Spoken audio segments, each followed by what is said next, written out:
Sexoterapia, para quem gosta de falar, para quem gosta de fazer e até para quem não gosta.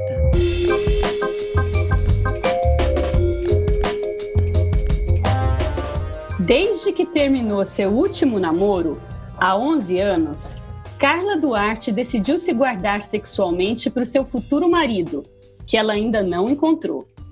Atualmente, ela coordena no Rio de Janeiro o movimento evangélico Eu Decidi Esperar, que tem mais de 5 milhões de seguidores nas redes sociais e defende o resgate da pureza nos relacionamentos, mesmo para pessoas que, como a Carla, não são mais virgens.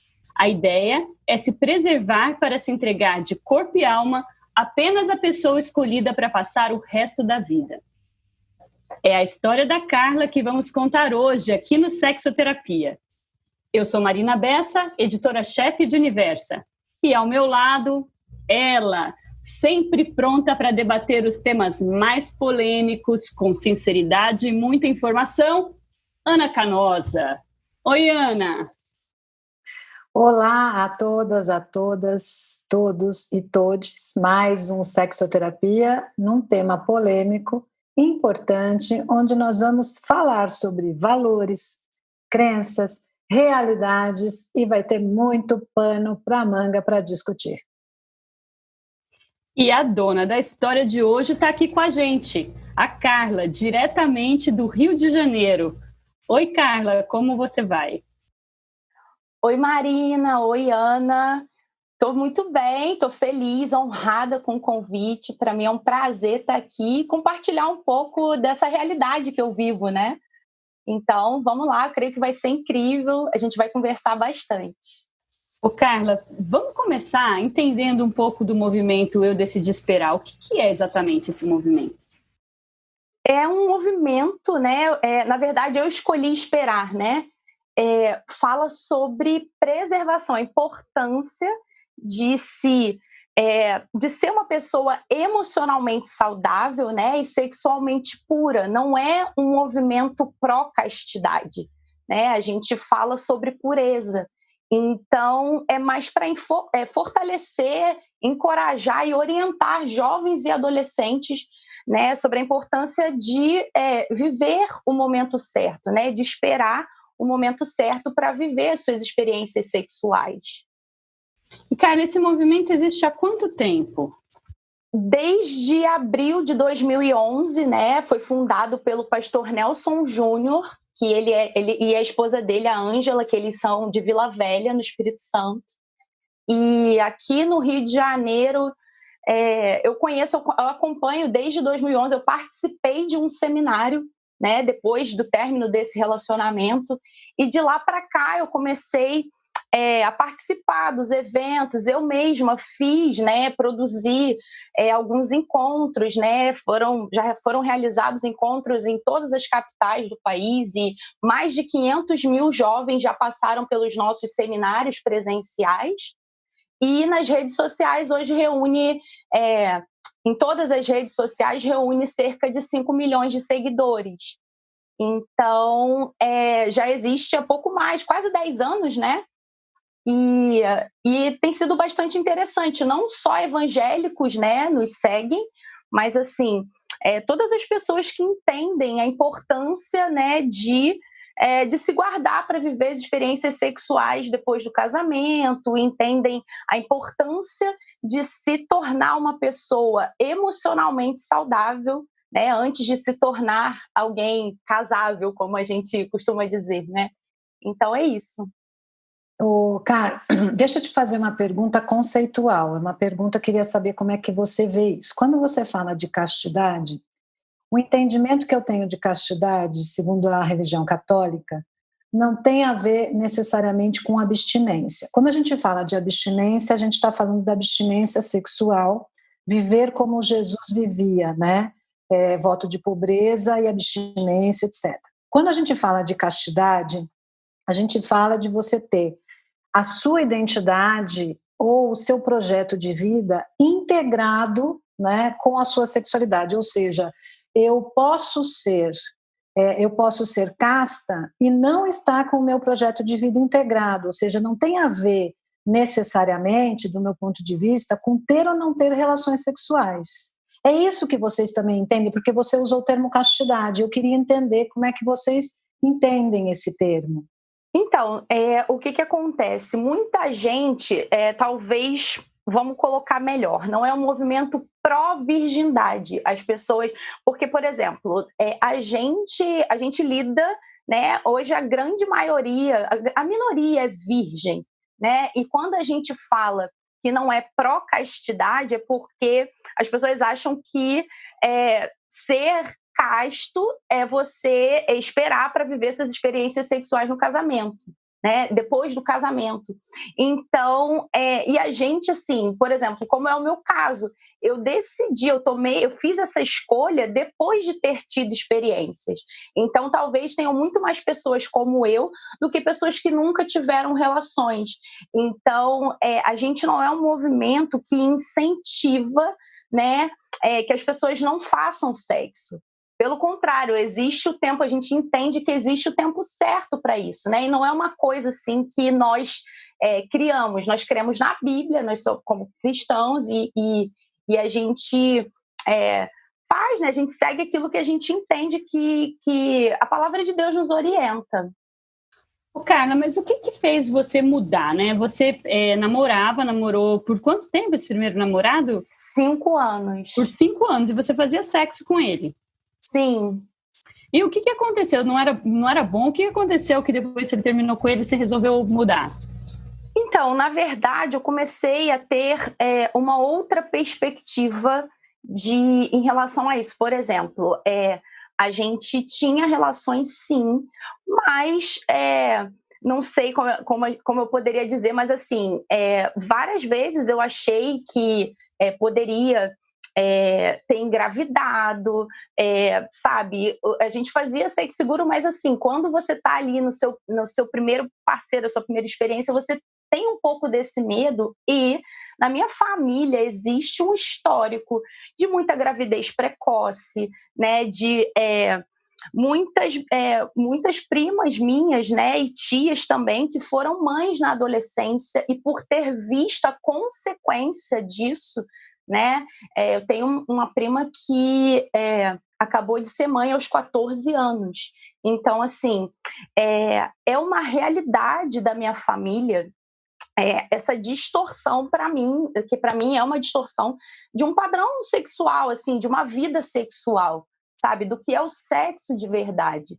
Porque uma pessoa que engravidou porque fez viveu uma rapidinha ali no momento e agora está tendo que lidar com essa consequência, para mim isso é pesado, isso é difícil. Então eu comecei a refletir sobre isso, e se eu continuasse naquele momento ali, vivendo esse padrão, né, eu pensei que, tipo assim, isso poderia acontecer comigo também, porque na verdade só tá livre disso, assim, né, quem faz escolhas conscientes. Então, na verdade, eu quis ter uma perspectiva mais consciente a respeito do sexo, a respeito da vida, a respeito de relacionamento conjugal, né?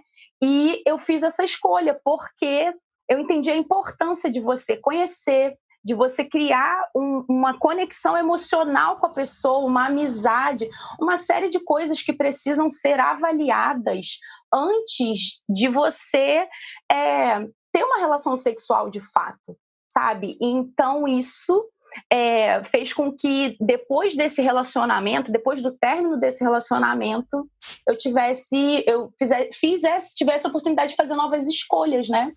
Mas era bom? Era boa a sua vida sexual com ele? Sim, era muito boa mesmo. Você já assim. era evangélica nessa época?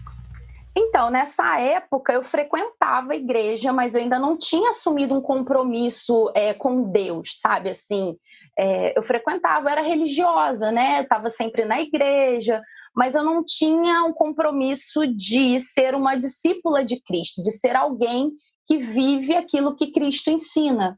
Então, esse compromisso, digamos, né, veio depois, ao longo desse processo, né, depois desses últimos 11 anos, né? Eu não sei, Ana, se você... Eu estou falando, não paro de falar, Mas eu acho interessante o que eu queria ouvir um pouco a Ana. Mas, Carla, você não acha que esse receio, todo esse receio de engravidar ou de fazer sexo assim, de uma forma menos consciente, pode ser alcançado de uma outra forma, né? Também conhecendo o seu parceiro, ou por meio de educação sexual, para você se prevenir de qualquer tipo de doença ou gravidez indesejada? Você não acha que esse caminho seria um caminho mais fácil? Então, tem uma série, né, eu conheço métodos contraceptivos, enfim, e diversas possibilidades que existem, né, de fazer sexo seguro, digamos assim. Né, porque, mas nós, sob uma perspectiva bíblica, nós cremos que sexo seguro é sexo no casamento. Em Gênesis 2:24, a Bíblia diz que o homem deixará pai e mãe e se tornará uma só carne. Então a gente crê que o sexo ele é a própria consumação do casamento. Até porque, por exemplo, um sexo que não é consumado, um casamento que não é consumado, ele pode ser anulado, né?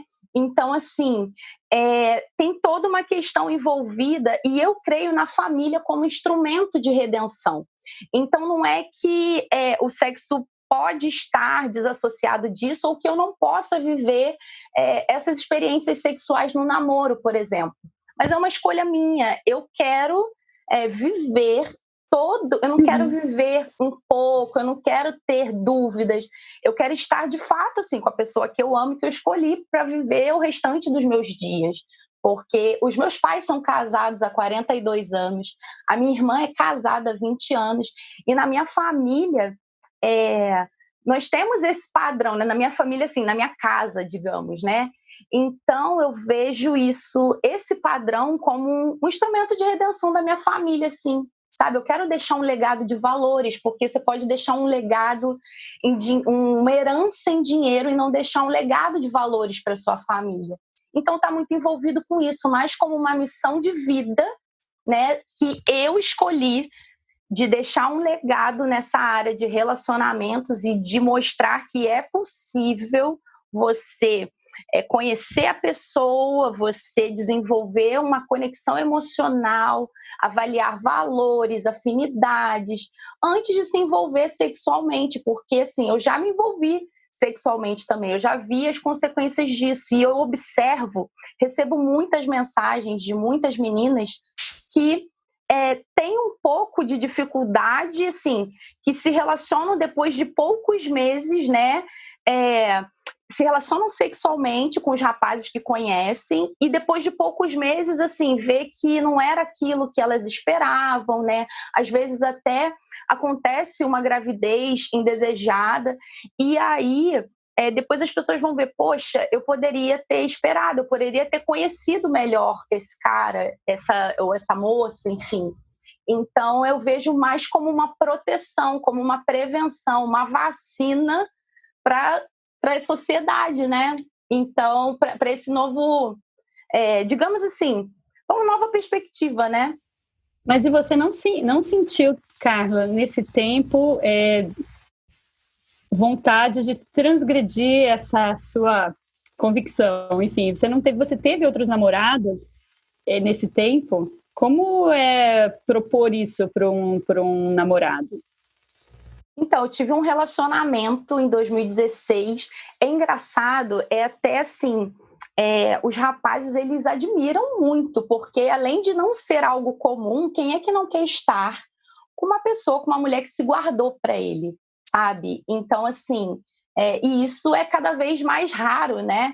Então, eu já me relacionei sim, e ele concordou, né? Na época a gente terminou assim por outros motivos, não foi por essa questão específica, né? A gente tinha propósitos de vida diferentes e a gente queria viver outras experiências, mas eu vejo que as pessoas admiram. Então, eu acho que isso está muito ligado com a sua perspectiva de vida mesmo. Eu me vejo fazendo parte de algo maior do que eu mesma.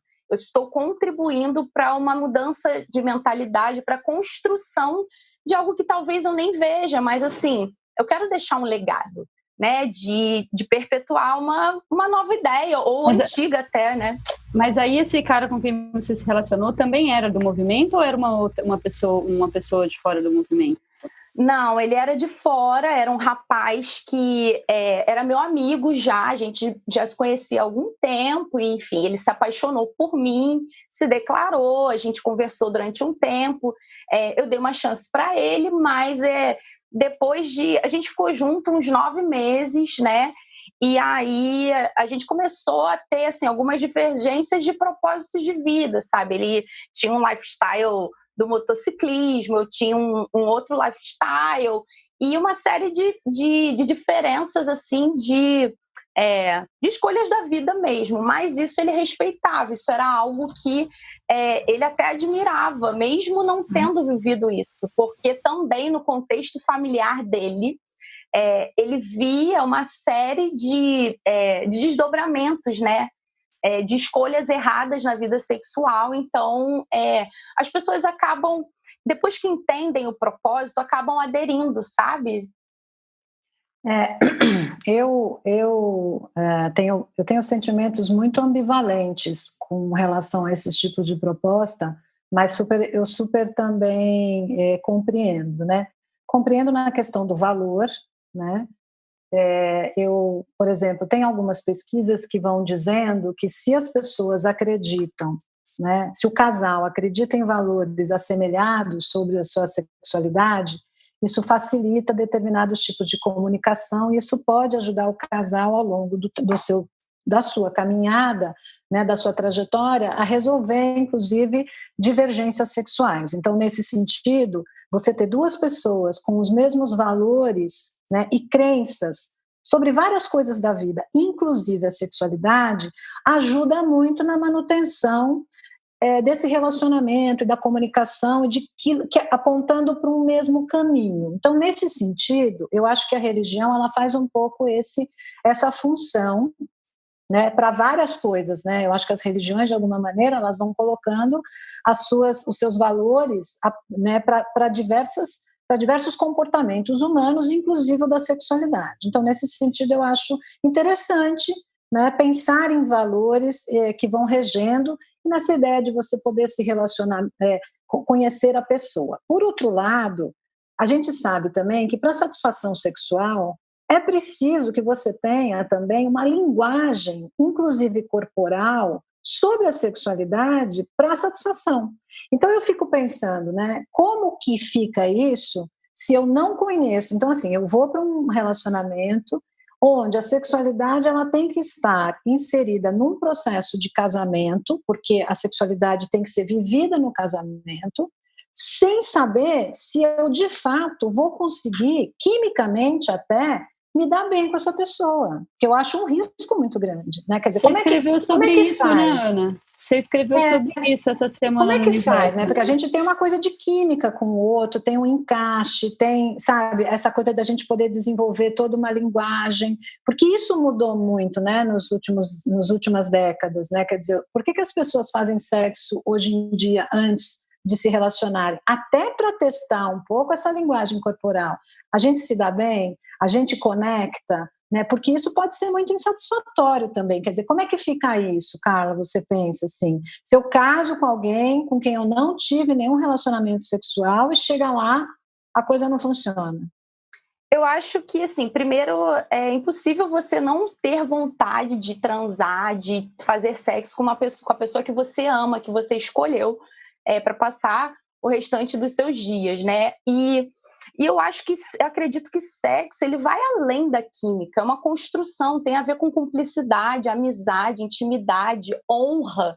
Então, assim, isso tudo envolve, e a química também, você não vai casar com um poste, com uma pessoa que você não tem atração, que você não se sente atraída por ela, que você não tem ali uma afinidade. E eu assim, já vi casais, né, que se casaram sem ter relação sexual, e ali, se num primeiro momento a química não rolar, ou se a linguagem corporal, né, um não entender a linguagem do outro, eles vão conversar. Um casal que teve tempo para conversou antes, entendeu isso antes, vai ser maduro o suficiente para falar sobre isso, botar essa questão na cama mesmo, se for o caso, e um ajudar o outro a chegar ao orgasmo, a se conhecer, a saber quais são os pontos, né, que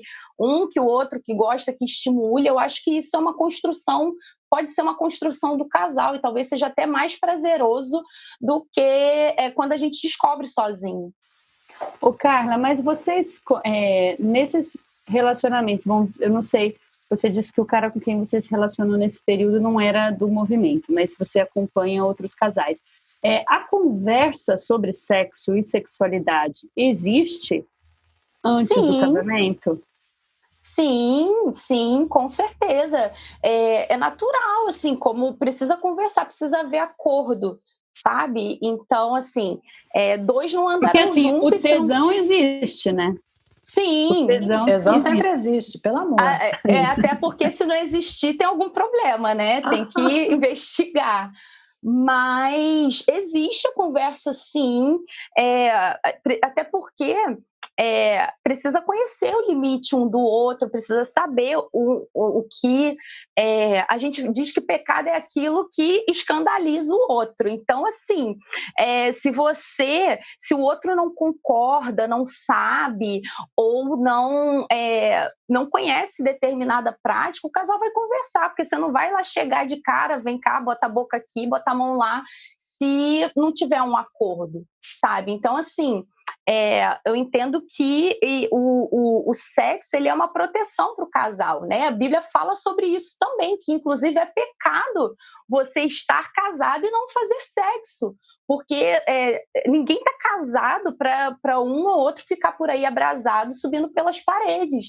Então o casal, ele precisa se satisfazer mutuamente. Então precisa ter essa conversa, sim. Existe essa conversa no namoro, apesar de ser um tabu muito grande nas igrejas. Movimentos como o nosso está justamente para orientar e falar sobre sexo. A gente fala sobre sexo oral, a gente fala sobre sexo de uma forma geral, porque existe muito tabu sobre isso, né? Mas é importante para que as pessoas entendam que sexo é uma coisa boa, que Deus, ele criou o sexo e que tá tudo bem, sabe? Ana, eu queria saber de você, essa questão que a Carla colocou sobre a perspectiva dela, da afinidade sexual, né? E que você estava falando para a gente também. O que é que se você percebe no seu consultório, no seu atendimento? É possível que um casal muito bem conectado emocionalmente e que sejam muito amigos, que tenha muita cumplicidade e muitas afinidades de valores, não se dê bem sexualmente? Mas muito possível. Eu lido com isso o tempo inteiro. Então, eu lido com, vamos dizer, com questões de queixas sexuais, a pessoa que tem disfunção erétil ou tem ejaculação precoce, ejaculação retardada, né? A pessoa que perde o desejo, porque o desejo não é assim tão fácil de você alimentar em casamentos de média e longa duração, né? O beijo que não dá certo, a química que não dá, o encaixe que não dá certo. Então, eu acho que tem uma série, acho que a gente tem dois grandes conceitos em sexualidade. A química sexual, que é quase uma coisa que a gente não explica, um negócio que cola, que dá certo, né? O gosto, a pele, etc., o encaixe. E você tem a habilidade sexual, que é alguma coisa que você pode, inclusive, desenvolver. Eu entendo o que a Carla está dizendo, quando ela diz o seguinte, que existe uma proposta desse casal para viver isso dentro do relacionamento. Então, teoricamente, esse casal faria um esforço de comunicar-se e poder viver isso dentro do casamento, o que eu acho uma proposta interessante, que não necessariamente, na minha visão, precisa ser abstinente. Eu posso ter um parceiro, transar com esse parceiro e continuar nessa proposta, porque cada um vai ter o seu próprio valor moral. Mas eu não acho tão simples viver a sexualidade com duas pessoas sem que haja essa possibilidade de comunicação o tempo todo, sabe? Então, eu acho um pouco complicado isso, assim, quer dizer, por exemplo, o que me incomoda nisso, quando você fala, por exemplo, da pureza, sabe? Ou eu me guardar para alguém. Primeiro que isso me remonta muito à questão do feminino, na mulher virgem, a mulher submetida, né? Não sei, eu acho que o movimento, pelo que eu estou entendendo, não é só para mulheres, eu acho que é para homens e mulheres, não é Sim. isso? Não é uma coisa só para o feminino, mas a virgindade, e eu entendi também que não é só ser virgem, né? É se abster do sexo, né? E o sexo como uma coisa de pureza, assim, como se o sexo não compromisso não fosse puro. Eu não consigo, para mim é um pouco difícil entender isso, sabe? Porque eu vejo o sexo como prazer. Você mesmo, né, Carla, diz muito sobre a questão do prazer, de uma coisa de alegria, de felicidade. E eu acho que as pessoas podem viver isso sem necessariamente que o sexo caia só na transgressão, sabe? Eu acho que isso é que é complicado, quer dizer, se eu viver o sexo fora de um determinado contexto, eu sou uma pessoa transgressora. Aí a gente volta para aquela ideia do sexo, que o sexo é uma coisa suja, que não é legal, quer dizer, sabe? Então, isso eu acho que coloca o sexo num lugar, né, que não é da vivência do prazer só, é da vivência do prazer a todo alicerçado em regras de conduta que vão falar que você só pode viver a sexualidade se estiver dentro de um contexto muito específico. Então, eu acho que isso para algumas pessoas pode funcionar, mas para muitas pessoas não vai funcionar.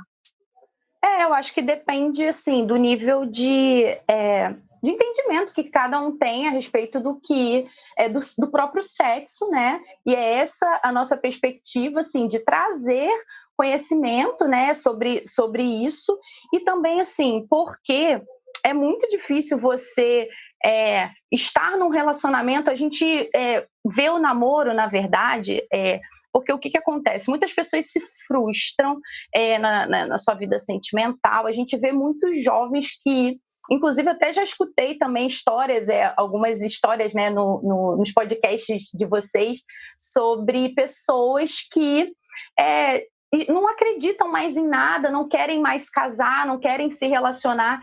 Então, assim, por já terem vivido uma série de frustrações, tanto em relacionamentos quanto na questão sexual, então, na verdade, é um movimento pró-famílias, e mais do que a questão sexual, porque hoje, na sociedade, no momento que nós vivemos, a gente vive uma ansiedade, né? Tipo, um imediatismo, um hedonismo e até um egocentrismo que sugere que você viva prazer a qualquer custo, que você viva suas experiências sexuais o quanto antes, sem ter nenhum conhecimento, nenhuma perspectiva. Então, acaba passando pelo sexo, porque, por exemplo, a gente vê, inclusive, na igreja, muitos jovens que entram em relacionamentos que não têm perspectiva de casamento, que se frustram, e também a gente entende que, assim, nós somos corpo, alma e espírito.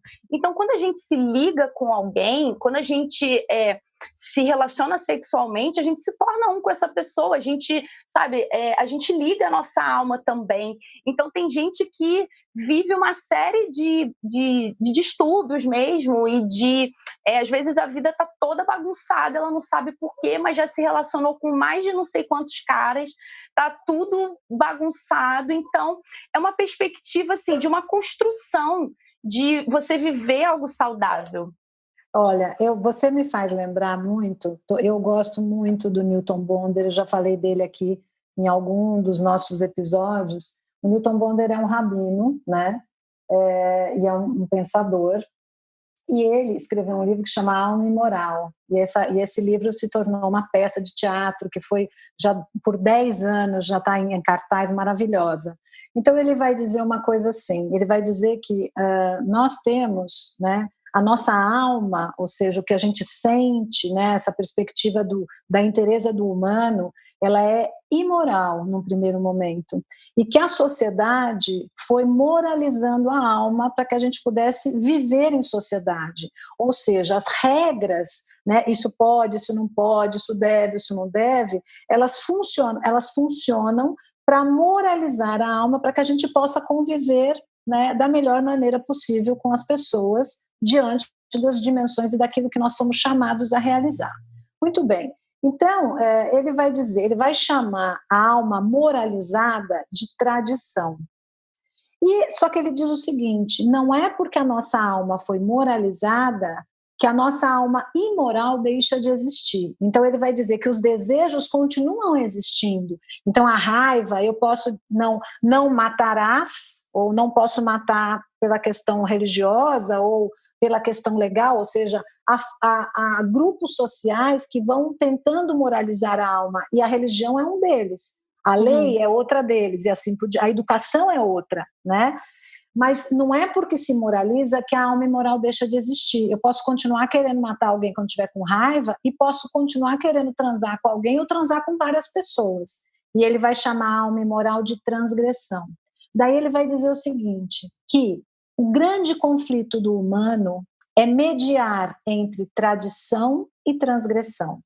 E ele diz mais, ele diz, quem vive só pela transgressão, a partir do próprio desejo, fica perverso. Mas quem vive só pela tradição, sem reflexão, acaba ficando tolo. Ou seja, ele diz o seguinte, que se a gente não faz também críticas à tradição ou críticas à transgressão, que é o que a Carla está dizendo, né? Tem uma crítica aqui, os jovens transam, as pessoas se frustram, as pessoas entram em contato com o corpo das outras e não se unem, e não tem conexão. Isso é uma crítica à transgressão, mas é também uma crítica à tradição, né? Porque você não pode viver só pela tradição, porque senão você acaba ficando tolo, né? Então, porque senão se a gente não tivesse queimado o sutiã em 1960, lá não sei o que, a gente não estava nem falando de sexo aqui. Então, a transgressão, ela também provoca evolução na sociedade, né? E eu entendo que muitas vezes este tipo de movimento, ele também é um movimento transgressor, aquilo que era transgressão anteriormente, sabe? Então é interessante também avaliar um pouco isso, o quanto que esse tipo transgressão hoje é transgressor, né? Porque hoje já não é o comum. Então, você não fazer sexo hoje, deixar para fazer sexo só do relacionamento, é a grande transgressão do momento. Mas, gente, a gente já volta para a história da Carla. Um minutinho. Olá, eu sou o Jairo Bauer e estou no Conexão Viva Bem, o programa de saúde e bem-estar do UOL. Todos os dias traremos tudo o que você precisa saber para ter uma vida mais saudável e equilibrada. Sempre na companhia de um convidado especial e de especialistas, vamos falar de temas como cuidar do corpo, da mente, dos relacionamentos em tempos de isolamento social e muito mais. Conexão Viva Bem comigo, Jairo Bauer, todos os dias às 10 no UOL. Não perca! Recebe salário, faz transferência, pagamento, recarga de celular e até empréstimo, tudo sem taxa. PagBank, a sua conta grátis do PagSeguro. Baixe já o app e abra sua conta em 3 minutos. Carla, o que você faz com o seu desejo? Porque você tem desejo sexual, sente isso na sua vida, você olha um cara bonito passando na rua e fala, nossa, que delícia. O que você faz com esse tesão que fica aí contido dentro de você? Então, eu tenho outras formas, outras válvulas de escape, digamos assim. Eu sou uma pessoa muito ativa, eu sou atleta desde pequena, então eu nado, corro, luto, eu faço uma série de assim, atividade física, é o meu mecanismo de produzir o hormônio da felicidade, de liberar essa tensão, sabe? Então, eu consigo viver bem, assim, equilibrada, né, durante esse tempo. E sim, quando esse desejo vem, quando a tensão vem, principalmente durante a TPM, sabe, que a gente fica mais sensível e realmente tem esse desejo, sabe? Então, eu tenho amigos, eu tenho pessoas que eu posso conversar abertamente sobre isso. Então, eu tenho uma outra perspectiva, eu não vivo... eu não como é que eu posso dizer? Eu não me blindo de viver esses sentimentos, porque é a minha humanidade, mas eu lido com isso, aprendi a lidar com isso, sabe? Até porque eu hoje, assim, eu acho muito ruim você começar um processo que você não vai terminar, sabe? Que você não vai chegar até o fim. Eu vejo muita gente ali, como a gente diz, que fica, não, começa e a coisa esquenta, eu não quero, eu não posso, sabe? Eu acho que isso é uma coisa muito individual e, assim, o Escolha Esperar não é uma série de regras ou de pode ou não pode, são apenas orientações baseadas naquilo que a gente vê, daquilo que a gente observa do dia a dia do jovem cristão. Mas cada um vai fazer suas escolhas. Eu lido com os meus desejos dessa forma. A atividade física é algo assim que eu pratico com regularidade, que me equilibra e que assim produz hormônio da felicidade. Tem uma coisa que eu digo que também quando você vive o seu propósito de vida, é o que a gente no Evangeliquez chama de o centro da vontade de Deus, que na verdade é isso, você está cumprindo o seu propósito, né? Eu falo que essa sensação é melhor do que um orgasmo, porque nada te faz sentir mais vivo e pleno do que você fazer o que você nasceu para fazer. Então, quando eu estou encorajando pessoas, orientando pessoas, eu estou vivendo a plenitude desse propósito. Então, isso me preenche também, né?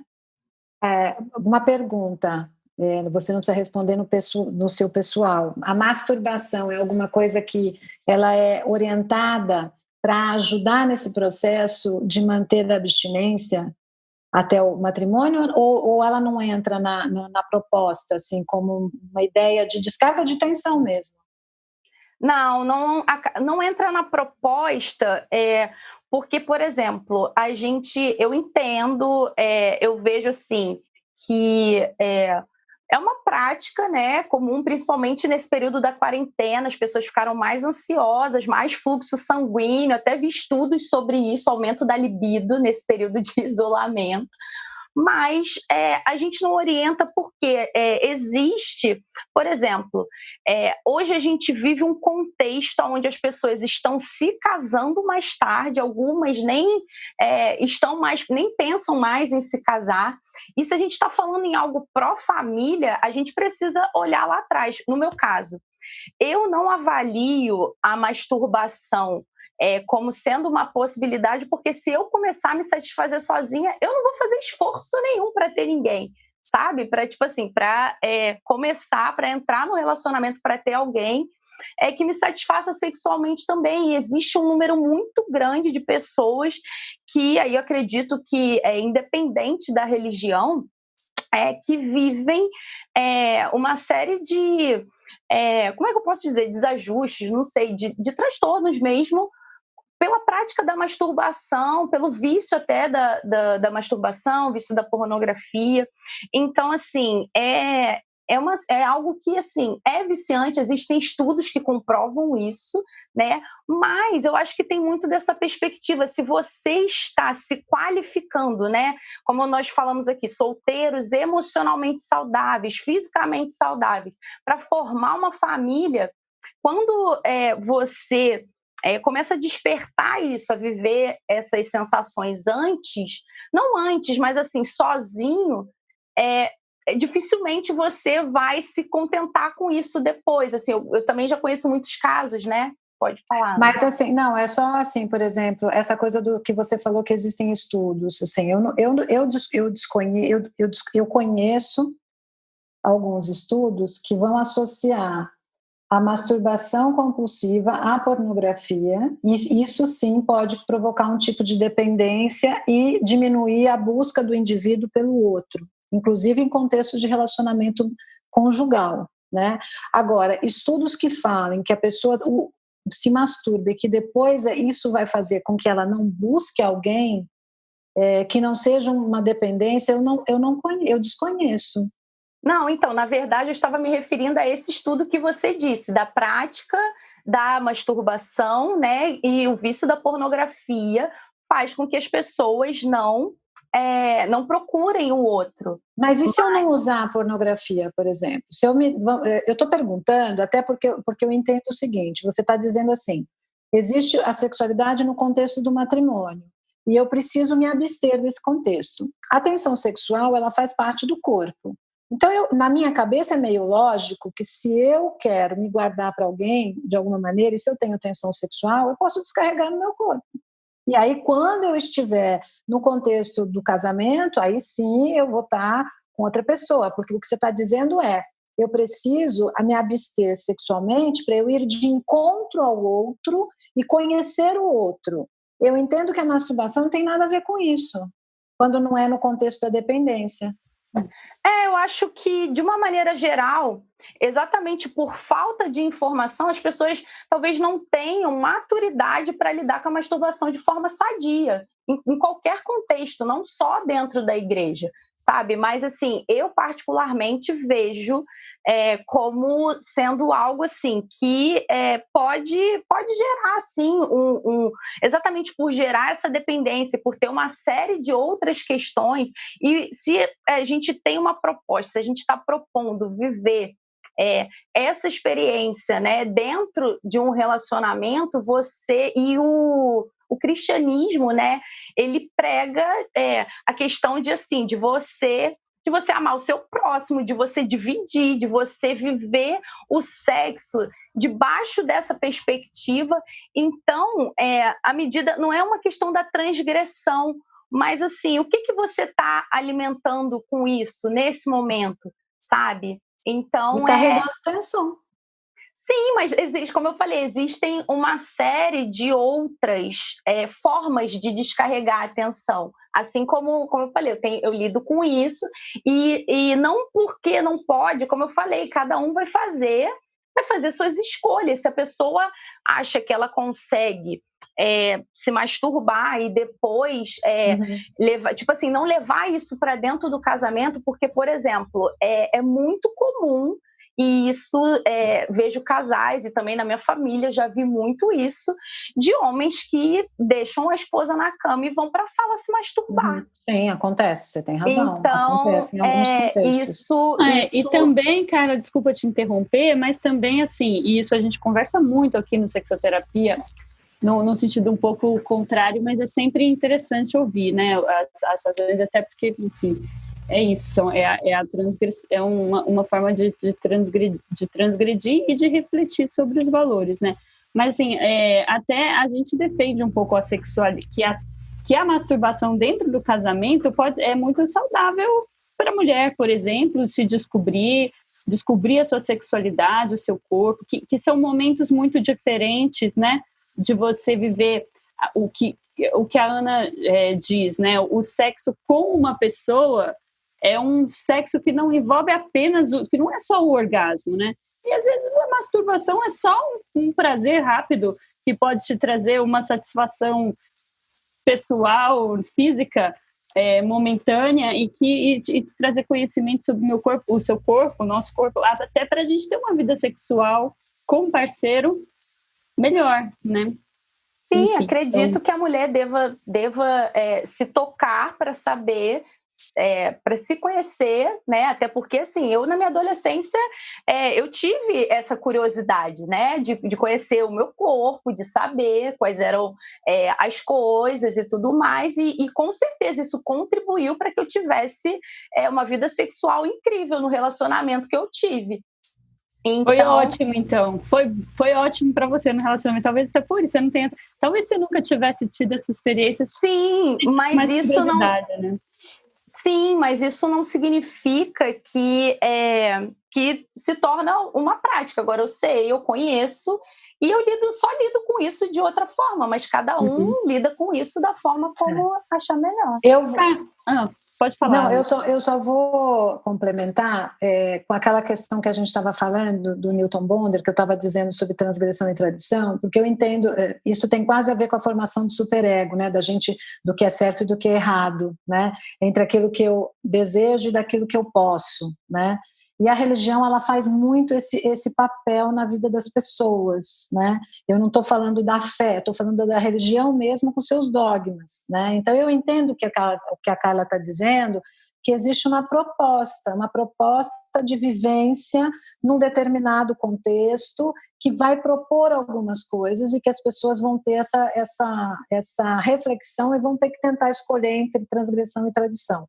Mas, Carla, eu queria compartilhar com você um dado. Eu sou a mulher das pesquisas, né? Eu encontrei uma pesquisa feita com evangélicos, 184 jovens, e aí fizeram várias questões sobre comportamento sexual, etc, etc. E aí, o dado interessante foi que jovens que se relacionaram antes do casamento sexualmente demonstraram menor índice de religiosidade e maior índice de bem-estar sexual. O que eles estão querendo dizer?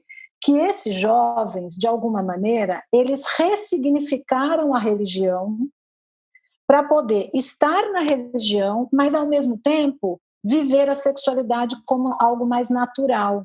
Ou seja, os jovens que olharam o dogma ou o valor e disseram, tá bom, mas isso aqui, ó, não dá para seguir assim. Se eu seguir assim, eu não vou estar bem. Eu vou entender a sexualidade como algo natural. E que viveram a sexualidade antes do casamento, se mantiveram na religião, são os que mais se sentiam satisfeitos. Aqueles que ficavam muito presos ao dogma, né, sem essa reflexão, não se mostraram tão satisfeitos. Vocês têm alguma pesquisa dessa natureza?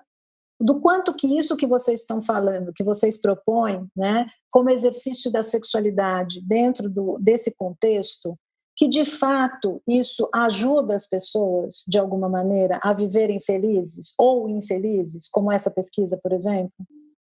Então, eu aqui agora não tenho esses dados, né? Mas a gente também, assim, está sempre de olho nas pesquisas, principalmente o pastor Nelson, a Ângela, que são, né, os líderes do movimento, né? E eles, assim, estão sempre pesquisando para trazer realmente esses dados, né? Existe, assim, uma pesquisa que nós temos que 67% dos jovens entre 13 e 18 anos, mesmo dentro da igreja, eles acabam assim, tendo uma vida sexual ativa, né? Antes de se casar, mas esse pós a gente ainda não fez. E, por exemplo, é algo, inclusive, que eu tenho muito interesse de encabeçar uma pesquisa como essa, porque eu tenho interesse de saber, eu digo que eu sou um protótipo dessa nova proposta, sabe? Eu não conheço muitas pessoas que viveram o que eu estou vivendo hoje, né? Não conheço, assim, existem milhares de jovens, milhões, na verdade, que vivem isso, mas, assim, que eu conheço e que eu tenho vontade de fazer essa pesquisa justamente para saber disso, mas eu vejo que, assim, conheço muitos casais e muitas pessoas que vivem essa prática, né, viveram isso e que deu certo e que, assim, é a forma que elas encontraram de lidar com a sua sexualidade e tá tudo bem, sabe? Então, de repente, assim, os jovens, né, que se colocaram nessa pesquisa não entraram a fundo nessa questão, assim, de talvez, assim, abrir o leque dessa questão desse lidar com a sexualidade, sabe? De como o que eles faziam nesse período, até é uma coisa que eu gostaria de observar, de fazer mais, mas a gente está assim, nesse momento estamos vivendo e pessoas estão sendo levantadas, assim como eu, para fazer mais pesquisas como essa, para trazer mais esses dados, né? Eu acho que seria muito legal, sabia? E se você quiser, depois eu posso compartilhar com você esse estudo. Eu acho muito interessante que a gente pudesse fazer esse tipo de avaliação, porque isso ajuda mesmo as pessoas a fazerem compreensão, né, de como Sim. Os fenômenos acontecem. Então, acho que seria muito interessante, viu? Sim, sim. Ana, chegamos ao clímax. Já! Clímax. E aí, Ana, o que a gente pode aprender com tudo isso? Olha, eu acho que a gente pode aprender que a sexualidade, ela de alguma maneira, também ela é regulada pelos valores de diversos segmentos sociais e isso faz parte da história da humanidade. A gente aprende também que a religião, né, ela é diferentemente da fé, e muitas vezes elas andam juntas, né, ela pode favorecer que um casal, né, siga no seu projeto comum para um mesmo caminho, favorecer diálogo e comunicação. Acho que a gente aprendeu também que é possível fazer um diálogo entre religião e sexualidade desde que as pessoas envolvidas estejam abertas, né, a pensar sobre satisfação, sentimentos e refletir, né, no que o Newton Bonder traz tão bem, o desafio da tradição e da transgressão. Eu acho que a gente pode também aprender, né, que a conexão emocional com o outro pode, de fato, favorecer, né, uma melhor maneira de se comunicar e de desenvolver intimidade sexual. No entanto, eu não acho que todo mundo precisa, de alguma maneira, ser abstêmio para viver a conexão emocional, né? A gente aprendeu que a sexualidade, de alguma maneira, como ela promove intimidade, como ela promove afeto, ela vai para um campo maior do que só o campo do prazer. Mas o campo do prazer também pode ser seguido pelas pessoas, independente dos dogmas que elas vivem ou não e que elas acreditam nas suas religiões. E a gente aprendeu que o Sexoterapia é o podcast que trata de todos os assuntos e tenta acolher todas as vozes. Foi bom para você?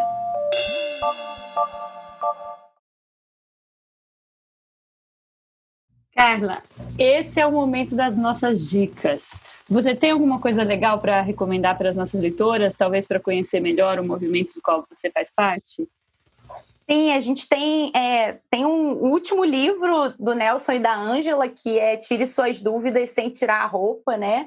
Fala uma perspectiva bíblica sobre o sexo e como a gente lida com isso tudo. E tem uma série muito interessante que chama Brincando com o Fogo, onde os participantes, vocês já devem ter escutado falar dela aqui, né? Sim, onde os participantes são desafiados a se conectar emocionalmente antes de fazer sexo, e isso é muito legal, porque eu acho que muitas pessoas deveriam entender isso, sabe? Acho quanta coisa seria tratada, né? Quanta dificuldade a gente poderia evitar se as pessoas entendessem a importância de se conectar emocionalmente antes, né, de se entregar de fato. Nessa série Brincando com Fogo, o desafio é se relacionar e sem fazer sexo, né? Ganha quem resistir. Sim. Muito bom. E você, Ana, o que trouxe pra gente hoje? Olha, como a gente não falou só de adolescência e juventude, né? Porque, como a Carla falou, essa ideia, né?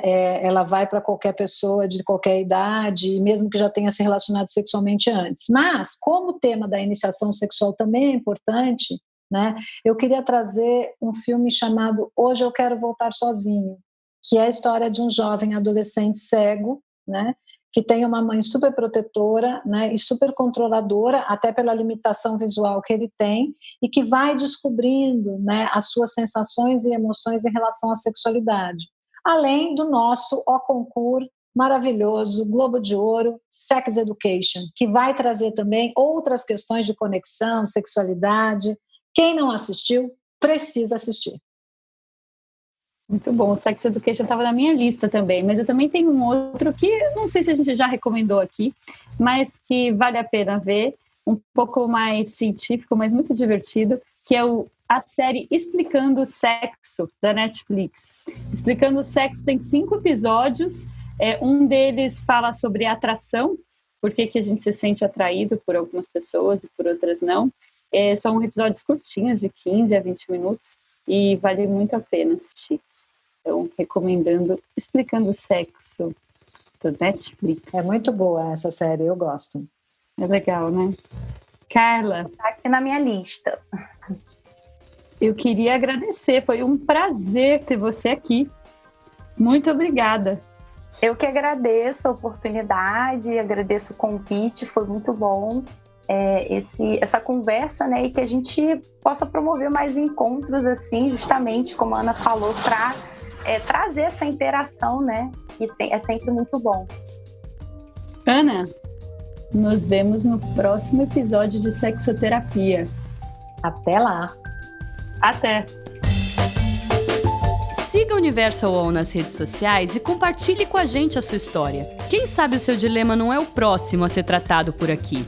Você pode ouvir este e outros podcasts do UOL em uol.com.br/podcasts. Sexoterapia tem apresentação de Marina Bessa e Ana Canosa. Edição de áudio, João Pedro Pinheiro. Reportagem, Fernanda Colavicci. Coordenação, Juliana Carpanês.